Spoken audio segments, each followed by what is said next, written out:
right, I guess we should get started here.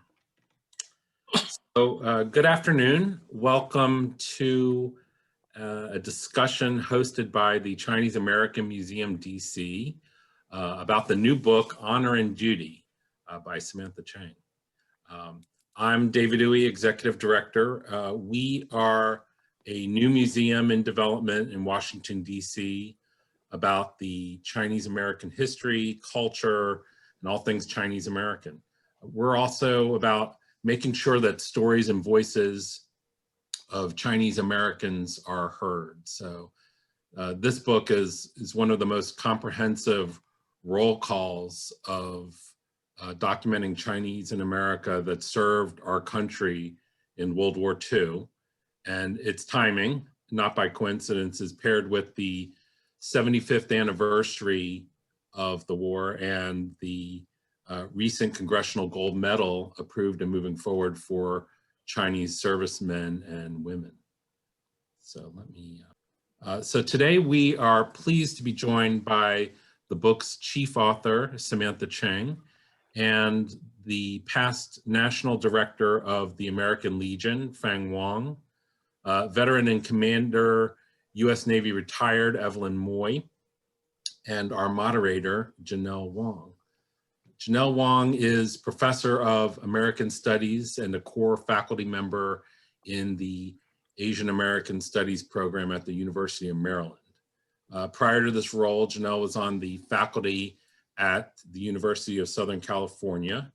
She received her PhD in political science from Yale, and she's the author of numerous books about Asian American politics, history, and culture. She's the co-principal investigator on the 2016 National Asian American Survey, a nationwide survey of Asian American political and social attitudes. And she's also served on the national board of the Association of Asian American Studies. And she grew up in Yuba City, California, and attended UCLA for her undergrad. So please welcome Janelle Wong. Thank you so much, David Uy. I am really pleased to introduce our distinguished panelists. I first wanted to introduce Commander Evelyn Moy. Commander Moy served in the U.S. Navy Reserve, as you noted, retiring as full commander in 2010. She is prior enlisted and received a direct commission into public affairs in 1982. She has a BS from the University of Maryland and an MA from the Naval War College. Moy has been and is a business owner, small business owner, and for almost 40 years. She is president of the Moy Family Association in Washington, D.C. She is a lifetime member of numerous organizations, including OCA, the Reserve Officers Association, the Navy League, and American Legion Post 20. And so we are very excited to welcome Commander Moy here today, who will share some of her connections to this important work shortly. In addition, we are really excited to have Commander Fang Wong with us today.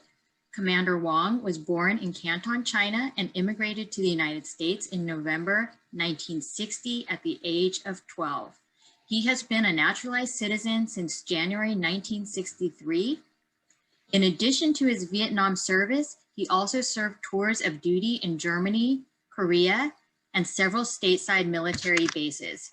He retired from the Army in May 1989 and was elected as the American Legion National Commander from 2011 to 2012. Thank you so much for being here, Commander Wong. Thank you. And finally, Samantha Cheng.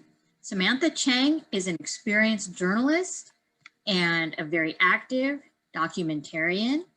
Cheng is the co-founder of the Heritage Series LLC, a company that specializes in educational programs around the U.S., about the U.S., especially ethnic minorities and their contribution to U.S. history.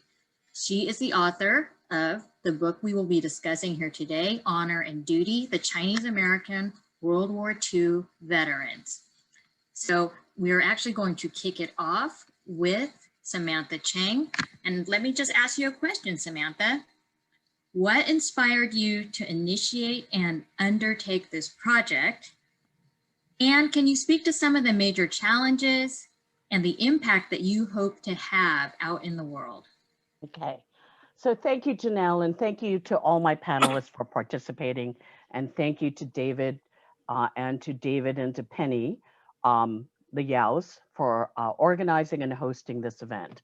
To answer your question, this book and the actual project, the Chinese American World War II Veterans Recognition Project, comes out of my direct documentary on the Mississippi Delta Chinese. I know that sounds sort of strange and it's a leap, but that's what happened. I produced this film on the contributions of Chinese Americans in the Deep South, specifically the Mississippi Delta, through the voices of 24 World War II veterans. Now, I did not conduct those original interviews. Dr. Gwendolyn Gog did as part of a research project that she started with her university in Hong Kong. She is a native of Mississippi, and we met at a conference in Clark, in a small town in the Mississippi Delta at the Delta State University. She had done this tremendous amount of research. It took her almost a decade to complete, and she did not know what to do with her research. And I had actually been looking for a story to wrap around the history of Chinese Americans in the Mississippi Delta. So we had a meeting of the minds and we decided to move forward.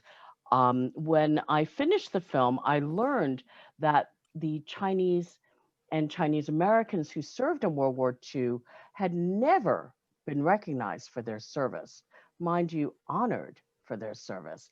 And that rang very true to me on a personal level, because I am the daughter and granddaughter and grandniece of 4 World War II veterans in my immediate family. And I'm the daughter of a war bride. So this all came very close to home. In terms of the research, that was tremendous. So Janelle, I have to thank you personally, because you and your department at the University of Maryland, when you were the director of Asian Studies, actually helped me get this project off the ground by letting me run a program out of your department for 3 semesters, where we did research through the National Archives and any other repository that we can get our hands on electronically, because we couldn't really travel at that point. We didn't know what was going on. It was a great unknown. And we spent, and I don't know if you remember this, that we had to discuss whether or not we could take the students off campus and bring them over to College Park, NARA College Park, the National Archives and Records Administration in College Park, which is on the University of Maryland campus. So it took, I want to say, very long weeks in the winter months of the semester of 2017, heading over to NARA on a weekly basis, looking through archives, looking through paper, looking through data on the second floor in the military records department, and looking on the 4th floor into the static photos department. And gosh, it was so difficult, because China was an ally of the United States at the onset of World War II. And because of that relationship, things were categorized by Chinese, meaning Chinese from China, and Americans, meaning the United States military, going over to China. So whenever we did a global search on Chinese Americans, we'd get lots and lots of data on the Chinese who served and not the Chinese Americans. So we had to weed through all of that information. because of one of your students, which was a rising senior at the university, a gentleman named Tony Liang, he studied computer science. He was a true gift to this project because through him, he wrote a very simple software algorithm for us to glean information from the NARA database, which is over 9 million pieces of paper. Over 9 million World War II vets. So we created a list of 690 some odd commonly used Chinese last names during that time period. And then we did a quick run, not a quick run, nothing's quick at NARA, but we were able to glean a master list. And from there, we then broke it down and broke it down even further and broke it down even further. Now, NARA had a fire in 1973, so their data is incomplete. And sadly, because Chinese Americans were not segregated, there was no special department or a special listing of the Chinese Americans who served. So this book, the Chinese American World War II Veterans, is the only database of all the Chinese Americans who served. And that's 22,827 veterans. Now, this is not the complete list because I know I'm missing about anywhere from 2,000 to 5,000 more Chinese American veterans. We keep finding more veterans as we talk more about this project and we reach out to more Chinese in the community. Now, what made it also difficult to research this data was the fact that people don't really talk about their service, especially Chinese Americans. And because for Chinese immigrants, there was no clear path to citizenship during World War II. At the onset of World War II was 1941. The Chinese Exclusion Act was still in play. So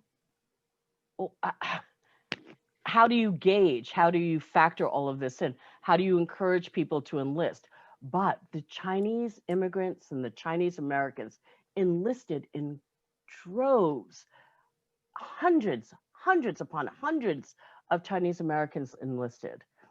So there'll be some very unique findings that we'll share with you as this panel discussion moves forward.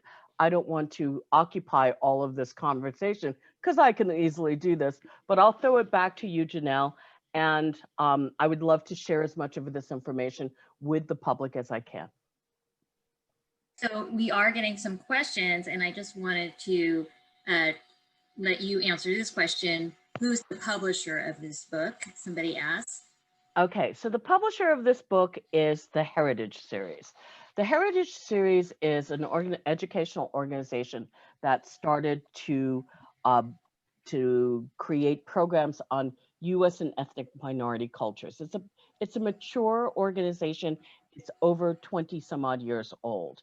We received a grant from Amerivision, which is a 501c3 based in Washington, D.C., that specializes in U.S. and ethnic minority programs. So they actually gave Amerivision gave the Heritage Series a grant to publish this book. Thank you so much. And next, I'd love to just hear a little bit more from Commander Moy. Commander Moy, this is personal for you, and so I'll let you maybe cue up your slides as we're talking. We would love to hear more about your father and your family's ties to the military, and to see some of the materials that you are going to share with us today. Okay, thank you, Janelle. Let me get my slides up here.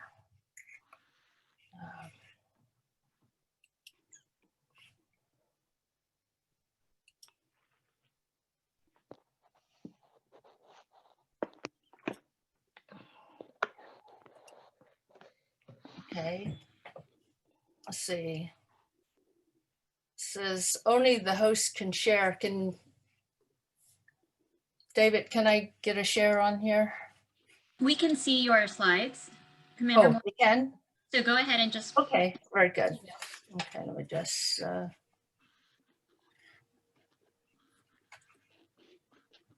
okay, when I was a little girl, everybody wanted to be like their mom, but I want to be like my dad. So I'm going to share a little bit about myself and then talk about my father, service, and then finally how I came to meet Samantha and Commander Fang Wong. Let's see. I was born and grew up in Washington, D.C., and my parents opened up a grocery store in the inner city. When my father became ill, our focus was survival. A time passed and I was busy with 2 careers, and my generation grew up not knowing too much about World War II in detail. Our parents never talked about it, and the language barrier precluded any in-depth discussion. Much of the family history was hidden, but when I attended the Naval War College and we had to study all the wars, I started to understand the bigger picture. I never knew what my father did in the military or when he came to this country. But with the genealogy programs that came into being, I could start to research my roots. Here, the ship's manifest lists my father coming to the United States in 1939 with his mother in Tucson, China. He's 16 years old and a US citizen because his father was already here as a native. The Chinese Exclusion Act of 1882 was still in effect and he was allowed in as a student. He's 18 at the time of the military draft and card registration.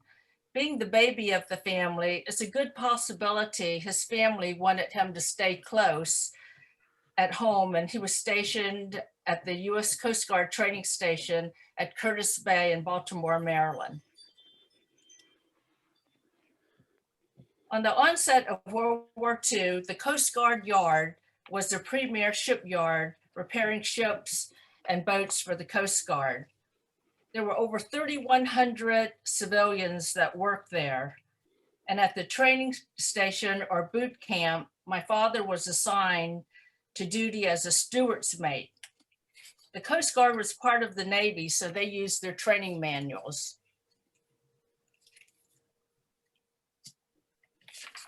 In this slide, you can see that my dad was paid $66 a month. That was his base pay.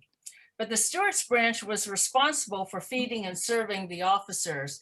It was racially segregated in the Navy and Coast Guard. White sailors could not serve in the steward's branch, which was composed of African Americans, Filipinos, and Chinese. My father never complained, and he said to my mom later, "Whatever job I'm going to do, I'm going to be the best at it. If I'm peeling potatoes, I'm going to be the best potato peeler in the military." And this attitude was instilled in my brothers and me and held us in good stead throughout our lives. So if you can look at the chart on the right-hand side, there were the steward's mates, and if they worked hard, they eventually could become cooks. So that's why my father was very interested in cooking and helping out in the kitchen. Steward's mate's job was to serve the officers' meals, to do their laundry, clean the decks, but more importantly, they were all required to train to man battle stations as gunners, loaders, and ammunition passers. And you can see where it says battle station, the ship works as a team. So such that it was not by accident, but by training that US Navy Steward's Mate First Class, Dory Miller was ready when Pearl Harbor was attacked on December 7th, 1944. Dory Miller and my father had the same rate as a steward's mate. So Dory Miller took up his battle station as a gunner and through heroic action was awarded the Navy Cross. And also our new aircraft carrier is going to be named after Dory Miller. I like this manual because it says the steward's mate has a fighting job. And I say, and how? Every job is important. Here in this slide shows my going on the Hill, advocating for the Congressional Gold Medal to recognize the Chinese American World War II veterans. I knew that my father had stepped up by volunteering to serve a nation he barely knew, arriving only 2 years before. He understood the Japanese invasion of China was a serious matter, and my mother would later tell stories of how she and her brother lay face down in the rice fields while the Japanese Zeros strafed the villagers, and how grandmother hid them in the mountains at night with rats running over their feet in the dark. And since I lived here, I was able to join up with many teams to make hundreds of presentations on the Hill. And my husband drove me in rush hour traffic so I can conserve my energy. So I have to thank my husband for that. Over here on the left-hand side, you'll see the press packets that we had to give out with a list of senators and Congress members and all of the notes. We made hundreds and hundreds of presentations to convince them to co-sponsor the bill. And finally, the bill was passed. And here's my dad and mom and older brother on the right side. And my brother Jim joined the Navy and was inspired by my dad's service. And then my older brother, when he was drafted in the Marine Corps, he too was inspired during the Vietnam era, and he served his time. Over on the right, you see that after 31 years of service as prior enlisted, I continue to be proud and continue to honor my father. In 2019, Samantha and I and other local DC area veterans marched in the Chinese New Year parade in Chinatown, DC to honor the Chinese American World War II veterans and to make sure their stories are part of the education documentation, and they would never be forgotten. So thank you. Thank you so much, Commander Moy, and thank you for that riveting presentation. Some of those photos are so poignant. And we will hopefully have a chance to come back to talk to you more about your family's experience and other insights. But before we do so, I'd like to introduce again American Legion past National Commander Fang Wong and ask you some questions, Commander Wong. In what ways has this project prompted you to reflect on World War II and on the generational impact of that generation? And what can the younger generation, you can also talk about your Vietnam experience, what can the younger generation learn from the past?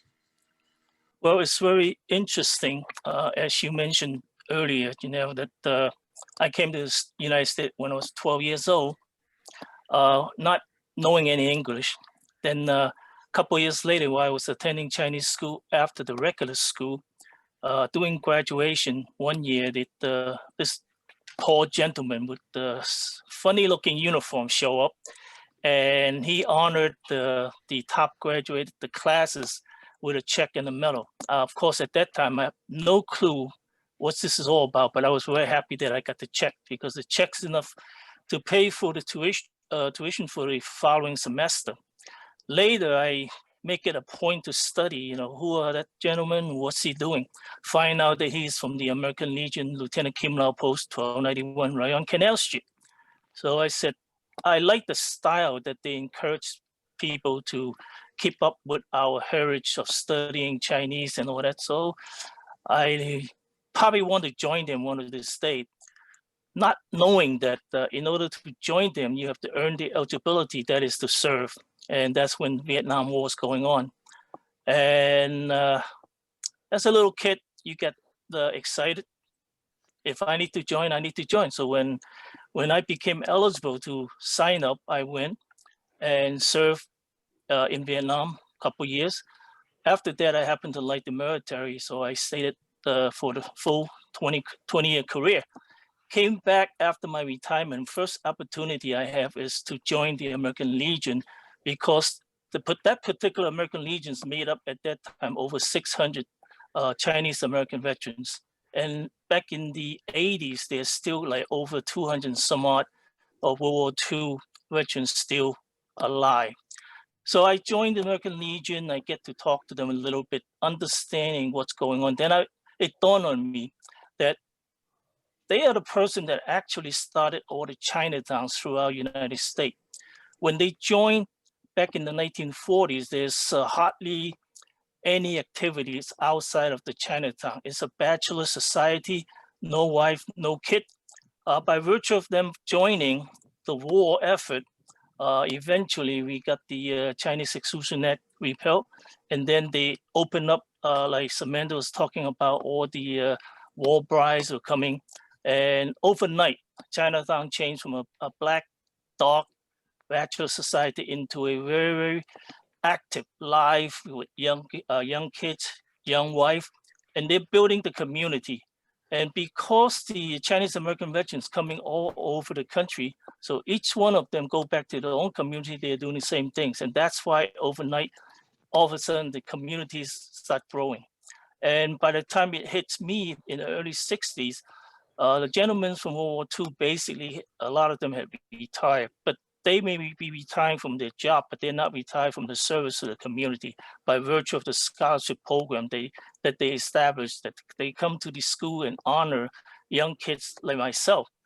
That's where I really said, what we have today is basically based on what they did for the last 20, 30 years to grow our community. At that time, in the American Legion post that I'm a member of, a lot of the older generation, the World War II generation, they are really the big shots in Chinatown, because they perform as the bridge between Chinatown and the outside world, the mainstream. I remember in the 60s, each year, the Kim Lau Post sponsor a visit from the congressional delegations.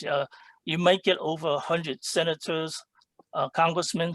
They will come to Chinatown for one day, sponsored by Lieutenant Kim Lau Post, and we show them who we are, what we've been doing, and what kind of help we needed. And that, promotes a lot of the things that are happening to us from the years afterward. And when I see that, I'm a beneficial of that, and that kind of make me determine that, okay, they're at the sunset stage of their life. What are we supposed to do? Then I realized that it's our job to make sure that this message, this heritage, and the acts that they've been performing gets carried on to the future generation. And so that makes me more dedicated to stay with the Legion and do what I can. Because once you get outside of the New York Chinatown Legion, you find out that there's hardly any Asian Legion member active at a higher level. So I determined that I need to at least try that. And I was very fortunate with a lot of help from the World War II veterans. I was able to make a state commander and ultimately the national commander. As a national commander, one of the things you get to visit a lot of city. And because of that, I get to meet a lot of World War II veterans, Chinese American veterans. They come out. They were so happy that we finally have somebody made it. And talking to them, I realized that I'm doing the right thing.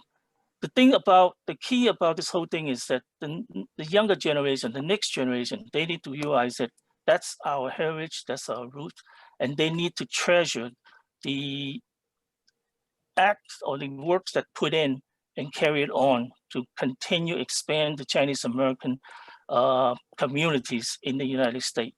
So that's probably what I, did what I did because of that $15 check that they presented to me in 1963. In return, they got a 50-year plus commitment for me to carry that on and make sure that this tradition will be part of our heritage from here. I guess I'm overrunning my time. Sorry. That is so remarkable. I'm going to ask that we pull up we can queue up hopefully the infographic on women who serve, Chinese American women. But in the meantime, while we're doing that, I'm going to just turn it over to the executive director of the Chinese American Museum in DC, just to ask David, how do you see the museum carrying this kind of work forward? Yeah, absolutely. You know, this, someone in the chat was asking the discrepancies about the numbers of Chinese that served. You know, some people are saying 18,000, and the museum language is probably even in the promos for this event.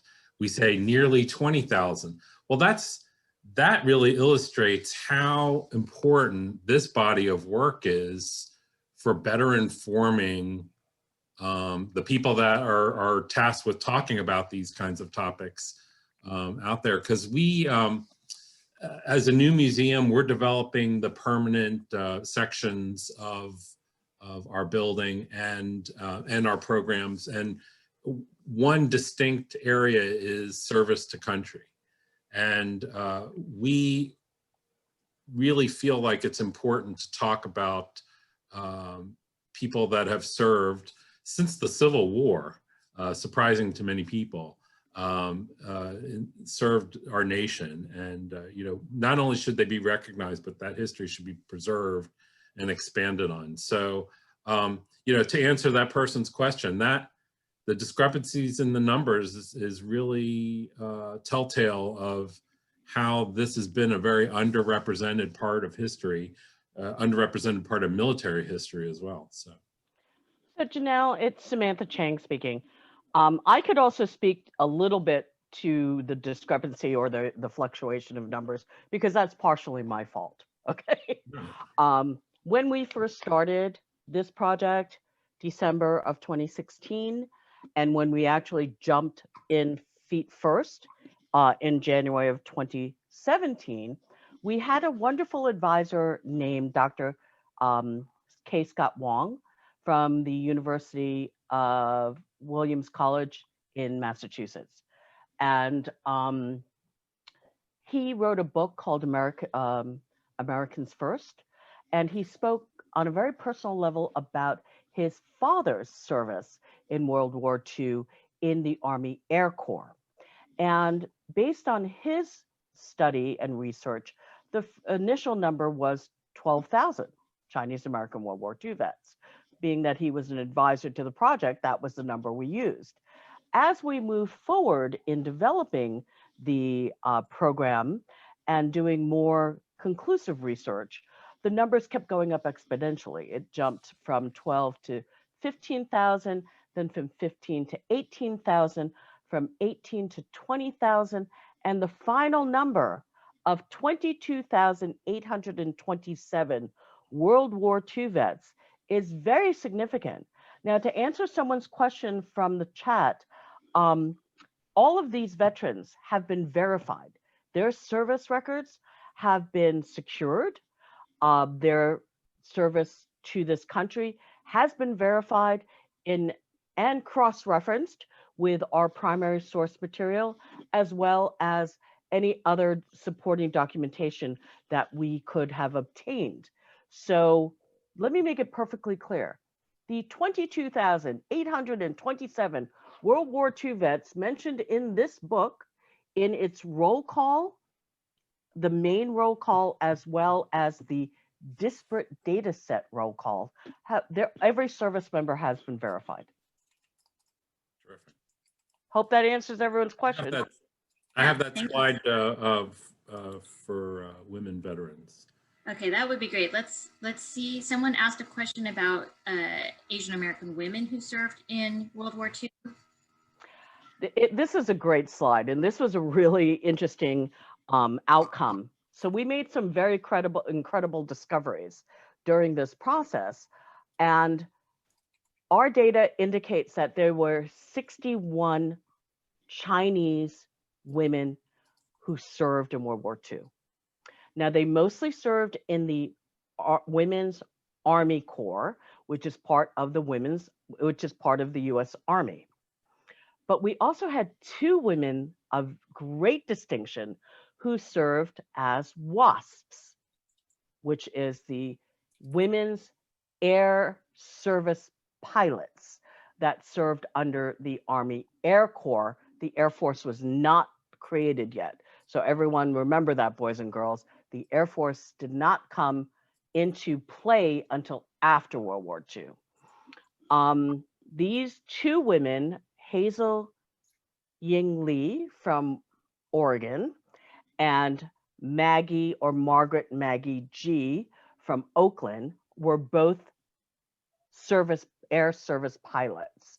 And out of the 18,000 plus women who served as air service pilots, their historians speak very clearly that, yes, they were all white, except for two who were of Chinese descent.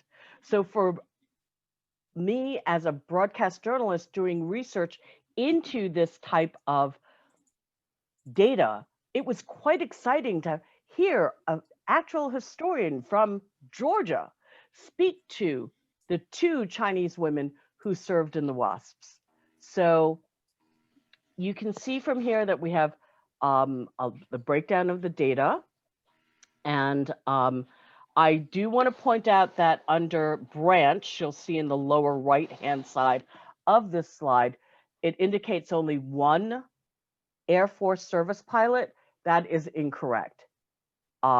It's incorrect because one of Hazel Ying Lee's service records were lost during World War II, and they were also lost, any supporting documentation was lost during the fire at Nara. So according to the military records, they only had one. But when Thank you you, research Samantha. it further, okay. Sorry, we have No some questions growing in the queue, so I just want to make sure we get there. Very quickly, before we move on from this important topic, I wanted to just see if Commander Wong wanted to speak a little bit about the overall issue of gender in the military among Asian Americans. In my 20 years serving, that's between late 60s to late 80s, there's hardly any female service members that I could point my finger to. However, since my retirement from the service from the late 90s until now, especially during the Desert Storm and the Gulf War that's been continuing for the last 20 years, I see that there are more and more female service members joining. The only reason I could state that for sure is because in my post, the Lieutenant Kim post in New York, we're getting 20, 30 female members joining. So that means they are catching up with the male gender. I think Commander Moy can speak to this even more direct. Yeah. Oh, thank you, Janelle. I always love to answer this question because I'm like a recruiter for the military. I mean, joining the military, joining the Navy was the best decision of my entire life, bar none. And I still can't believe that my ability to eventually run 1.5 miles and do a few push-ups got me into the service, and the payback is just tremendous. So as a public affairs officer, my job in the military basically was to work with the Navy to get the message out to the civilian population and our international allies. But I had a fabulous career. As a public affairs officer, I dealt with so many exciting events from all over the world. The Navy sent me to Stuttgart, Germany, London, England when I was enlisted, Hawaii 3 times. They sent me to Bahrain, and then I got a master's degree from the Naval War College at no cost. So of course, Naval War College is actually in my will. So I can't say enough about being a woman and participating in the armed forces. When I was growing up, after my brother was drafted during the Vietnam era, the women's movement was in 1970. So all the women had to question themselves, how are we stepping up to the plate? How are we participating in the armed forces? So I meant to do only 2 years, but I ended up doing 31, so I kind of overshot it. Thank you, Janelle. Thank you so much, Commander Moy. I wanted to get to another question that I think we should direct to Commander Wong, and it's from Ken Fang. Would love to hear the degree of anti-Asian, anti-Chinese American racism and discrimination among those who served. This is about World War II, but also afterward. In other words, how bad was it and how is it today? And Ken Fang shares that my dad initially was in fighter pilot school in 1943, but he and his fellow Chinese American cadets were washed out. He believes it was because despite the desperate need for more fighter pilots, it was because they weren't white. So Dad then jumped into bomber school and ended up flying 35 missions over Germany. So Commander Wong, could you speak to this issue, please? That's kind of tough for me to answer, but I could tell you this.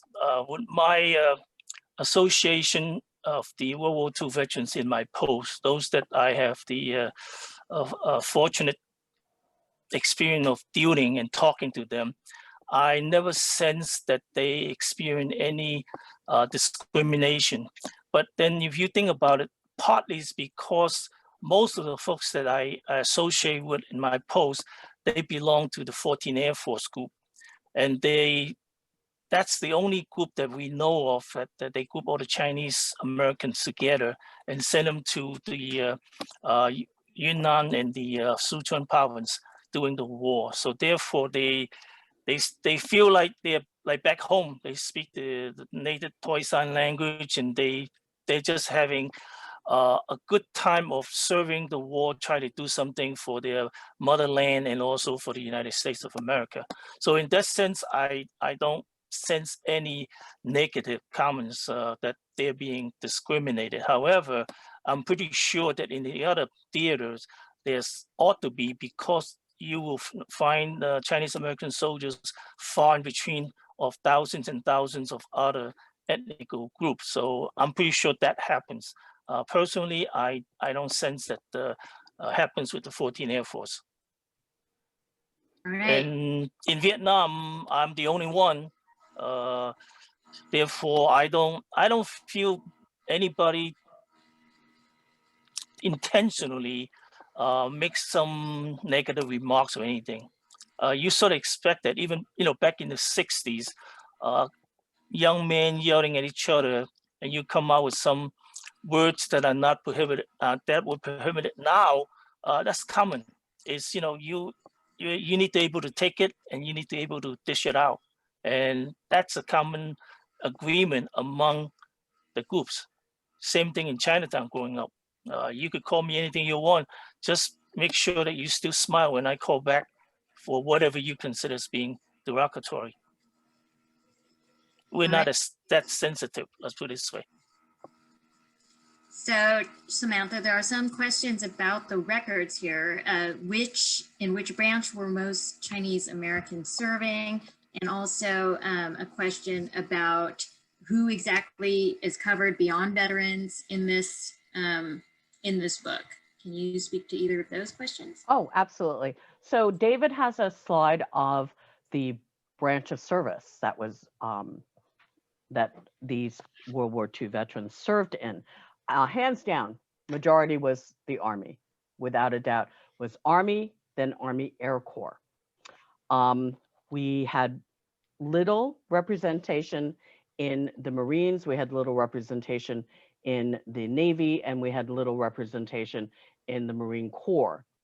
If you look at this breakout that we created, this is all based on the data that we were able to glean from. We have DD-214s, we have enlistment cards, we have NARA records, we cross-reference it with other primary source materials.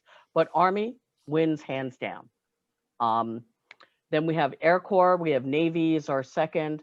Merchant Marines, we have Coast Guard, we have Marine Corps, and then we have the 4,423 who were undefined.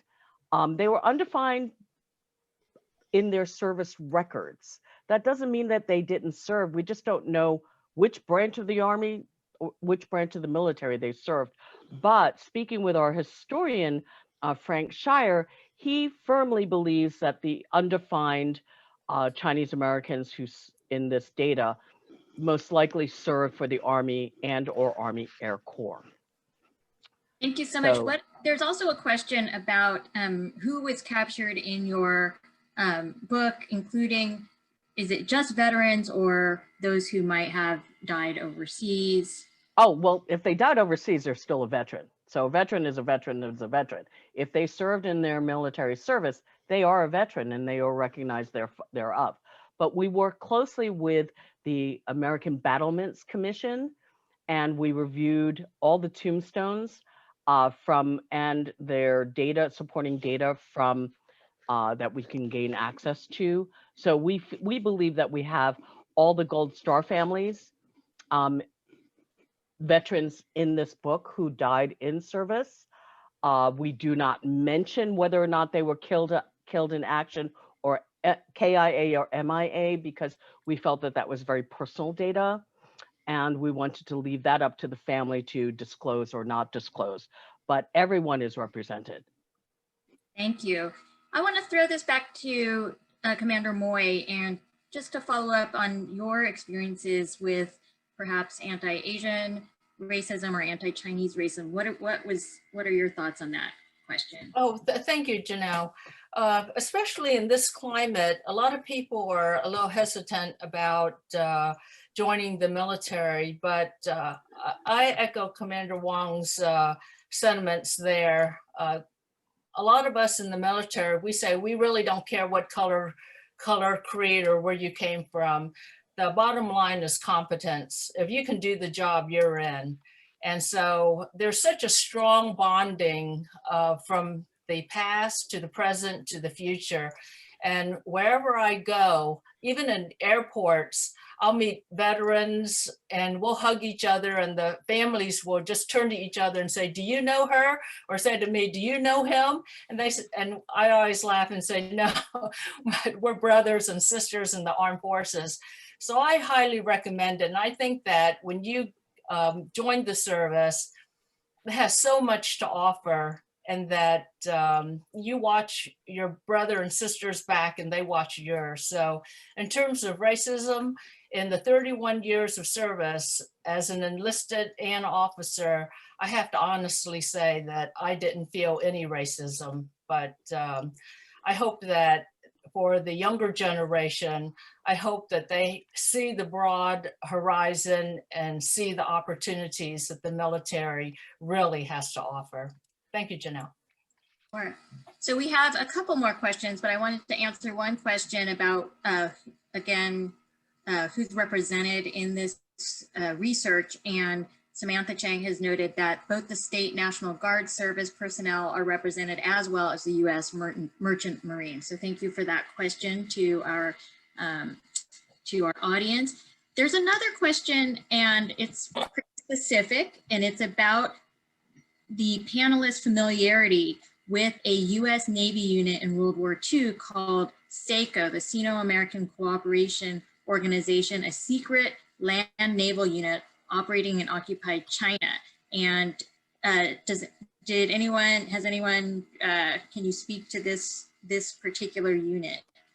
Fang? I cannot speak to it at all. I never really heard of it, especially when you mentioned the word secret. I don't want to know. I don't want to get killed. No, Okay. I have no knowledge of it. That sounds Okay. just like the answer from someone that has knowledge of it. All right, and there's another question also. This is to you, David, really about, it's actually, I think, about preserving our history. And what does it mean? This is slightly off topic, but still I think relevant, is, as Chinatowns transform, they suburbanize or have changed in character so much, what is the role of preservation, and what steps are you taking as we see Chinatowns really changing over time? Well, I think we could also translate this question over to military memorabilia and the objects that are helping tell that story. As a museum, you know, we're constantly looking for and vetting objects that are helping us tell the Chinese American story in meaningful ways. And those objects, some of them are prominently displayed and some of them are hiding in the attics and basements of families across this country. And I would say the same for military objects related to military history. You know, that I don't think that's just true for Chinese American veterans, but, you know, for all veterans. So we welcome people that may have these objects in their possession or have a lead to a particular object if they feel like that's something that should be preserved as part of that story. So I'm not sure if I'm answering the question, but it's, you know, the sources are widespread and the need for preservation is great. And, you know, not all historical objects are of great intrinsic value, but they are of immense value in terms of the storytelling and the, you know, the preservation of that history. Thank you. We have time for a few more questions, and some of these are going to, I think, Samantha, about the nature of the data and how you will be sharing it. So could you talk a little bit more about how the book is going to be available, and then are you going to make any of the information online or available for others to analyze? So I'm so glad you asked that question, Janelle. So the intention of this book and the data within this book will be released within the next 3 years under the Creative Commons license, and it will be an online resource. We will not be updating this book at all. This is a one-time only event. This compilation of materials are available, and the street date is tomorrow. You can purchase an advanced copy at a discounted price from our website, but only up until tomorrow at midnight, after which you can only purchase the book from our distributor, Ingram Sparks, and you'll have to pay full freight. This data is the intention of this project. When we first wrote the business model and business plan for the Chinese American World War II Recognition Project, it is threefold. One, the first leg of the project was to write and advocate for the Congressional Gold Medal. That's already been done. We finished that in 2018. Now 2020, our focus has been on preserving the service records of the Chinese American World War II veterans. Here we are. We have 22,827. Our next stage is to develop an online resource. That online resource is not something easily done. You don't just throw things up on the internet and hope that people come. This is going to be specifically created for academia, amateur historians, family members of Chinese American World War II vets, and it will be curated. So the intention is that people can interact with the website. They'll learn about that. So just very simply, you'll type in a search engine, type in Peter Wong. Well, Peter Wong is a very common Chinese last name. So what will populate in the screen will be every Peter Wong throughout all 50 states, and not just the 50 states, but its territories. How many Peter Wongs are there? You can then refine that to a more advanced search, saying Peter Wong from New York versus the Peter Wong from California. Then you will be allowed to ask questions of the curator, like, I like to learn a little bit more about this person. Then we'll say, the curator will guide them to other places on the website to be able to see more data. So there will be, this is so asset rich. There are Thank you so so much. many documents. Evelyn, Great. hold that book up so that people can see the true girth of that. You mean me or Yeah, Evelyn? excuse me, Samantha, sorry. Okay. Hold it. Yeah, it's to get. It's 1,100 pages, boys and girls. It's gigantic. It weighs 5 pounds. So A lot of work. it's a So lot of work. I want to just hand it back over to David Uy, the executive director of the Chinese American Museum in Washington, D.C., to close us out. And also there are lots of questions still pouring in. So if there's a way to follow up, we'd love to hear you talk about that too. Yeah, sure. Let me just pull up this screen here. And please join me. I really want to thank our panelists for this really engaged and enlightening discussion. Yeah, thank you everybody for joining us, and special thank you to Samantha Chang, Fang Wong, Evelyn Moy, Janelle. Yeah, thank you for all your work to make sure that this part of the Chinese American story is recognized and is indelibly part of the the American historical record. So And just to reiterate, that's why we did this, mhm. because we wanted to create a document with irrefutable evidence that Chinese served on behalf of the U.S. Armed Forces, Absolutely. especially during World War II. Because there is a video that I produced several years ago for the Army on the Asians who served in all the conflicts as far back as the Civil War. So I'm a broadcast producer. This is a passion project, and very, very important to educate our young people that they are not alone. They are we have been in the United States for a very, very long time, and that we have a rightful place in American history. Yeah, and and that this is not a history that's adjunct to American history. It's part of that history. Correct. So if you are interested in learning more about the book, or if you'd like to purchase the book, you should be able to see on screen right now.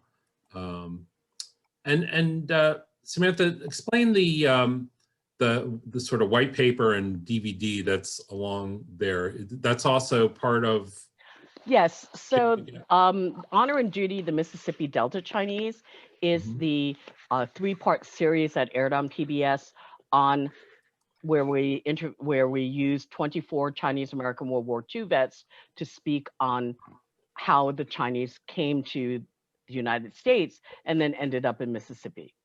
And that was the jump point for me to look further into the Chinese American contribution in World War II. That was truly the impetus of this project. So we'll be following up this event to all the participants with an email that'll have some more of these links, a link to the book and possibly the DVD. And also, we are recording this. So if you want to watch it again, or if you want to pass it along to someone else, there'll be a link to the recording of this event on our YouTube channel. So, and to support the Chinese American Museum and programs like these, you could visit the museum online, and your support is greatly appreciated. So thank you so much for joining us. And I think we'll also include ways to ask more questions to our panelists if you'd like to. So everybody. Thank you for organizing this event. It was truly greatly appreciated, and so important that we have something that's irrefutable, that cannot be disputed, and we are working to create educational elements of this project, specifically for high school students, college students, and post-college, university, graduate school, and postdocs. Terrific. Well, everybody have a terrific day and stay safe. Thank Thank you. you. Thank you. Take care. Thank you.